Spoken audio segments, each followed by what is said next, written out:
బంగారం ధరలు స్వల్పంగా తగ్గాయి. వెండి ధరలు మాత్రం ఒక్కసారిగా కుప్పకూలాయి. తులం బంగారంపై 700 రూపాయలకు పైగా తగ్గగా కిలో వెండి 21,000కు పైగా పడిపోయింది. బంగారు వెండి ధరల్లో రివర్స్ ట్రెండ్ కారణాలు జనాన్ని అయోమయంలోకి నెడుతున్నాయి. బంగారం ప్రియులకు కొద్ది ఊరట. గత కొన్ని రోజులుగా ఎడతెరిపి లేకుండా పెరుగుతూ వచ్చిన బంగారం వెండి ధరలు తాజాగా కాస్త శాంతించాయి. వారం రోజుల పాటు రికార్డు స్థాయిలో దూసుకెళ్లిన ధరలు ఇప్పుడు కాస్త తగ్గాయి. అయితే ధరలు తగ్గినప్పటికీ అవి ఇంకా ఆల్ టైమ్ హై స్థాయిలోనే ఉండటం వల్ల కొనుగోలుదారుల్లో ఆందోళన కొనసాగుతోంది.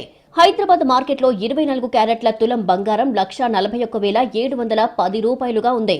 నిన్నటితో పోలిస్తే తులం బంగారం 710 రూపాయలు తగ్గింది.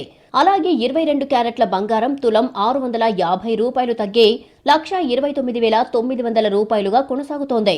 విజయవాడ, గుంటూరు, ప్రొద్దుటూరు, బెంగుళూరు, ముంబై మార్కెట్లలోనూ ఇవే ధరలు ఉన్నాయి.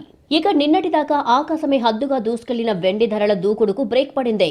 ఫ్యూచర్ మార్కెట్లో ఒక్కసారిగా ధరలు ఢమాలయ్యాయి. మల్టీ కమోడిటీ ఎక్స్చేంజ్ లో మార్చి కాంట్రాక్ట్ వెండి కిలో ధర గంటలోనే 21,000 రూపాయల మేర తగ్గింది. సోమవారం ఇంట్రాడేలో 2,54,174 వద్ద గరిష్టాన్ని తాకిన కిలో వెండి ధర 2,33,120 రూపాయల వద్ద కనిష్టాన్ని తాకింది. అటు స్పాట్ మార్కెట్లో కూడా వెండి ధర దిగివచ్చింది. 2,50,000కు పైగా పలికిన కేజీ వెండి ధర హైదరాబాద్ బులియన్ మార్కెట్లో మధ్యాహ్నం 3 గంటల సమయానికి 2,39,000కు దిగివచ్చింది. భౌగోళిక అనిశ్చితుల కారణంగా ఇటీవల బంగారం వెండికి ఎక్కడా లేని డిమాండ్ ఏర్పడింది. ముఖ్యంగా వెండి గతంలో ఎన్నడూ లేని విధంగా దూసుకెళ్లింది.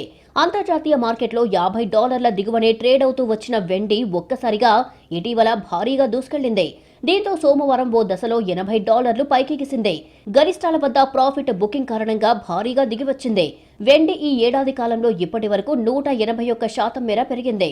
గరిష్టాల నేపథ్యంలో మదుపరులు లాభాల స్వీకరణకు దిగడం కూడా వెండి ధర పతనానికి కారణమని అనలిస్టులు చెబుతున్నారు.